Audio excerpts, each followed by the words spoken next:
ప్రభు యొక్క ఘనమైన నామాన్ని బట్టి ప్రతి ఒక్కరికి వందనాలు చెల్లిస్తున్నాను. ఈ ఉదయకాలాన్ని 1 కొరింథీయులకు రాసినటువంటి పత్రిక 1వ అధ్యాయము 18వ వచనం.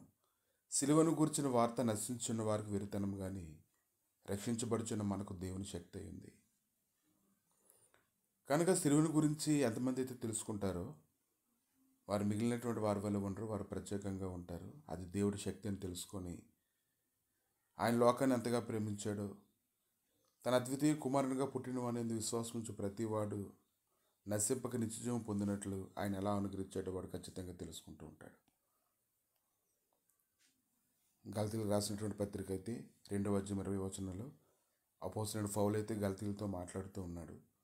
నేను క్రీస్తుతో కూడా సిలువ వేయబడి ఉన్నాను, ఇకను జీవించేవాడు నేను కాను, క్రీస్తే నా యందు జీవించున్నాడు.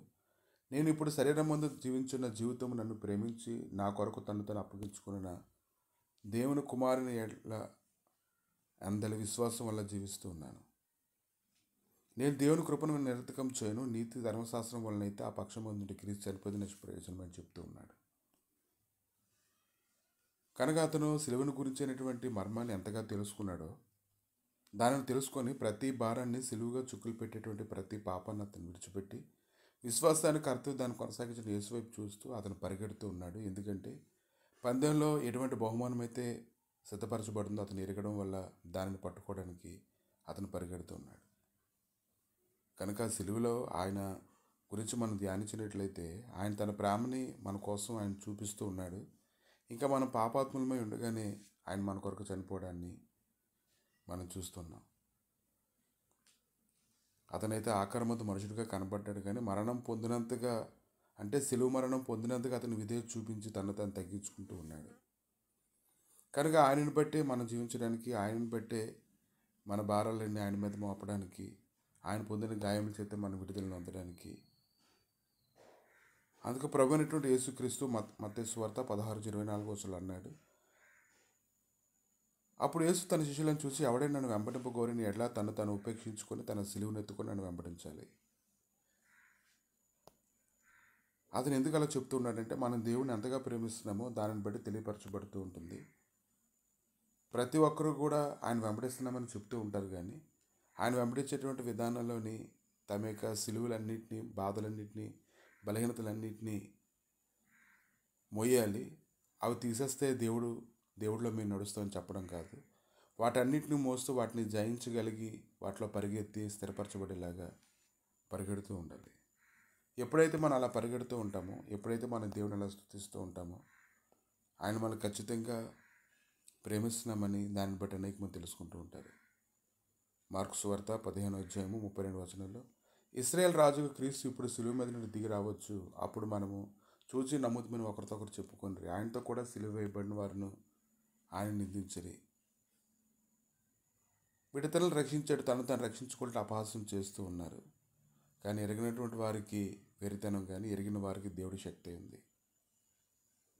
మధ్యాహ్నం మొదలుకొని 3 గంటల వరకు ఆ దేశమంది అంతటా చీకటి కమ్మిన. 3 గంటలకు యేసు ఎలోయి ఎలోయి లామా సబక్తానని బిగ్గరగా కేకవేసిన ఆ మాటలకు నా దేవా నా దేవా నన్ను ఎందుకు చేయి విడిచితమని అర్థం. దగ్గర నిలిచిన వారిలో కొందరు ఆ మాటలు విని, అదిగో ఏలియా పిలుచున్నాడండ్రి. ఒకడు పరిగెత్తిపోయి ఒక స్పంజ చెరకాలు ముంచి రెల్లును తగిలించి ఆయన త్రాగనిచ్చి తాళుడి, ఏలియా వీరిని దింపవచ్చునేమో చూద్దామన్రి. తర్వాత జరిగినటువంటి సంగతులన్నీ చూస్తూ ఉన్నప్పుడు చాలామంది ఆయన నమ్మారు, ఆయన స్తుతించారు, ఆయన దేవుడు కుమారుడని ఆనందించారు. కనుక ఆ యొక్క ప్రత్యక్షత కలిగినటువంటి వారు మాత్రమే ఈ దినాన ఆయన అంగీకరించగలరు. వారి సిలువలు మోసుకుంటూ ఆయన వెంబడించగలరు. వారి పరిస్థితులు బట్టి సంతోషంగా ఉండేటప్పుడు వెంబడించరు, కానీ బాధలు ఉండేటప్పుడు వెంబడించరు. కానీ చాలామంది, కొంతమంది అయితే సంతోషంగా ఉండేటప్పుడు మాత్రమే వెంబడిస్తుంటారు, కొంతమంది బాధలు కలిగినప్పుడు ఆయన విడిచిపెట్టేస్తూ ఉంటారు. కానీ ఇదేనైనా ప్రతి ఒక్కరు ఆయన ఎలా వెంబడించాలంటే కష్టమైన నష్టమైన ఆయనతో కూడా నడవడానికి, ఆయన వెనక పరిగెత్తడానికి, శ్రమలు లెక్క చేయకుండా నిజంగా ఆయన ప్రేమించేలాగా ఉండాలని దేవుడైతే తనని కోరుకుంటూ ఉన్నారు. ప్రభువా, ఈ ఉదయకాలాన్ని ఆయన నీ గాయపడిన హస్తాలకు అప్పగిస్తుండగా ఎరగినటువంటి వారికి వెరితనం, కానీ ఎరిగిన వారికి దేవుడి శక్తిని లేఖనాలు ప్రకటిస్తుండగా దేవా నీ సన్నిధిని సమాధాన్ని కృప మహిమాత్యం తోడుగా ఉంచి బలపరచమని, స్థిరపరచమని, నీ శాశ్వతమైన సన్నిధిని తోడుగా ఉంచి కృప చూపించి నీ మహిమలో జ్ఞాపకం చేసుకొని బలపరిచి మీరే మహిమగంత ప్రభావాలు పొందమని, మీ నిత్యమైన మహిమకు తండ్రి ఈ సమయంలో అప్పగించుకుంటుండగా మీ కార్యాలు నిరంతరము జరుగునట్లుగా సహాయం దయచేసి మీరే మహిమగంత ప్రభావాలు పొందమని, ప్రతి విధమైన కీడులో తప్పించమని దేవ, నీలో నడుచుటకు తండ్రి సహాయం అనుగ్రహించమని యేసు నామంలో అడిగి వేడుకుంటున్నాము తండ్రి. ఆమేన్.